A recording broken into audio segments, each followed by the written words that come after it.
All right, everyone, welcome to this week's tip. In this one, we're going to talk about Pear Deck and adding a prompt in your slides during your presentation. So the alternate title of this video is Why You Should Use Pear Deck to Launch Your Slideshows All the Time.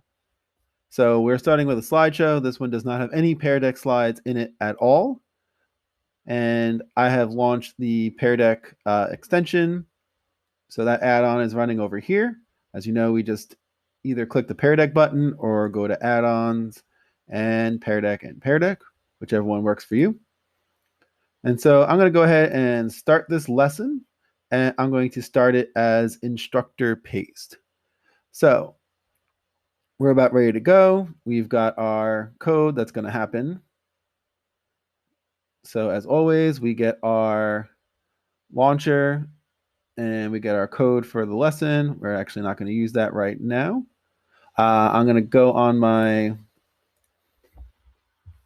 alternate screen here and enter the code. So one of the reasons why you might want to use Pear Deck all the time is because it asks you for this. That is the how you are feeling today. And this is a great emotional check-in with students. And so when they click on that little icon, you're going to see that in the dashboard, right? So you're about ready to start. So when you look at your roster in the dashboard, you'll see that the mood is already logged. And so if you have students that are either okay or maybe they put the unhappy face in there, you're going to get that feedback right away. And so that might be a good heads up for you to check in with that student or, try and do like some follow-up in case they're in need of something else. So one of the things you can do as this lesson starts, even at the beginning here, is right now you can insert a prompt. So Pear Deck has it built in. You just click on New Prompt here in the slide controller. You also can add it in your version of the presentation. So this is the presenter mode or the projector view, as I call it. And so you would just click New Prompt. And these are the prompts that are offered. So I'm going to go back to let's go back here for a second. So at the beginning of class, maybe you've posted or you asked your question and you say, oh, what do you wonder about today's topic? And it brings up a text slide, or what do you remember from the homework? You can also ask a stress check over here. So that's not a bad idea either. But by just putting this in, we have now added this slide already. So students see the main slide, so they've seen this first slide and they've seen political campaigns. Well, without doing any work at all, you've now added a text slide. Now you can't change the question, so that's just something to keep in mind. But again, if you're a student, you can start answering the questions here, right? And just like every other Pear Deck, you have control over the responses, right? So, okay, so I'm starting to see responses. Again, I'm getting my feedback here. I can show it on my projector, and then there it is. So I'm going to hide responses. We're not going to go too much about controlling. That's for a previous training on Pear Deck. All right, so let's get back to the presenter review. So one of the other things that you can do when you're running it through Pear Deck all the time is you can control the slides from the projector view. So this is what you would project in your Google Meet. So you go to the next. All right, so now we're just going to talk about information.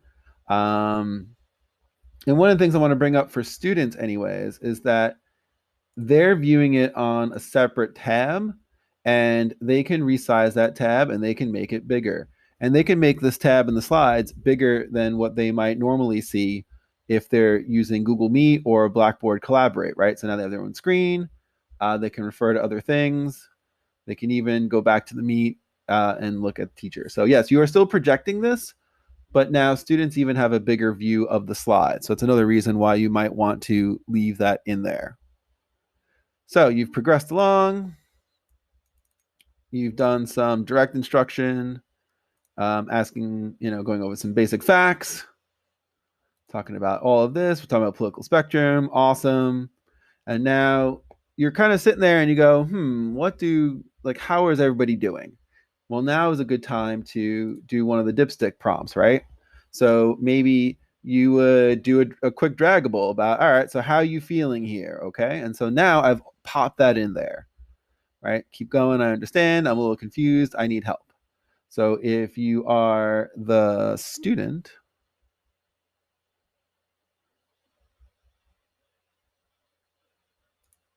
that's right. So now the student view, again, now you're getting that little dot and you can drag it to wherever you feel, right? Keep going. I understand. I really like actually this topic, to be honest with you. Okay, so midway through the lesson, you've done that. Awesome. All right. So now I'm going to keep going. By the way, this actually now saves it as a new slide in the presentation. I'll get to that in a little bit. I'm like, hey, look at that. All right. Okay, so we're going to keep going. We got measuring public opinion. Awesome. Polls. Great. Okay, so you're getting towards the end of your lesson, and now you go to a new prompt, and you have an option of either, write about what you've just learned. You can use a drawing slide and ask students to draw, which is great in a class like social studies where you're now trying to demonstrate your learning in a slightly different way. Maybe not just words, but now we're doing like drawings. You can add like a reflection about this, and that gives you like a four-corner kind of activity. What did you like? What didn't you like? What was easy? What was hard? Okay. So you can use that prompt too. They're also basically open prompts where you can do a separate multiple choice question. You can add like, please write a response, and you just give an oral prompt. And you can either do like agree or disagree and give them a prompt, or like a quick temperature check, even like there. Okay. Venn diagram, open pictures. You can add all of those things there in your Pear Deck. So if I was a student, I'm at the end of the lesson and I might see this on my slide, and now I can either draw or I can type my answers here. What was easy, what was hard, what didn't you like? So now I can type in all my answers for this reflection. And you've done this without even adding stuff to your slide. So one of the other interesting things is that when you are done with this lesson, right, so you're ready to go at the end of the period, cool, you've gotten all of your responses, you can now click this three dots and turn on student paste. So I'm going to quickly copy the student paste link. So you're like, all right, cool, I got it. Now I can post the recording of class with the prompts that you've given on Pear Deck. And if I'm a student, I can post now the link for the student paste activity. So if you are not in class today, you can still run your slideshow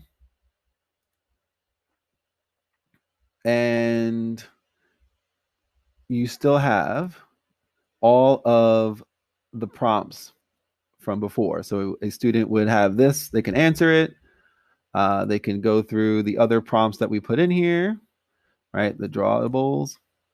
Of course, I've, have a session logged in, so it's just going to show me the answers that I did, reflect on today's activity. So if you were a student doing this for the first time, you would get that, and then you would have access to that in your session information.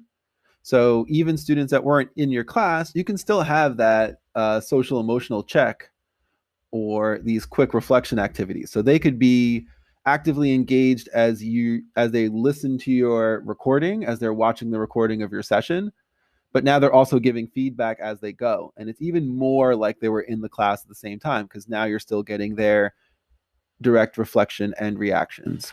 And so this also one last reason why you may want to keep Pear Deck open all the time is because as you see this happening, as you see your students responding and the engagement picking up, hopefully this will encourage you to intentionally use Pear Deck in the future and start adding things to slides on your own and taking Google Slides that you've already created or PowerPoints and converting them to Google Slides, and then inserting different Pear Deck slides into these to help make this interactive.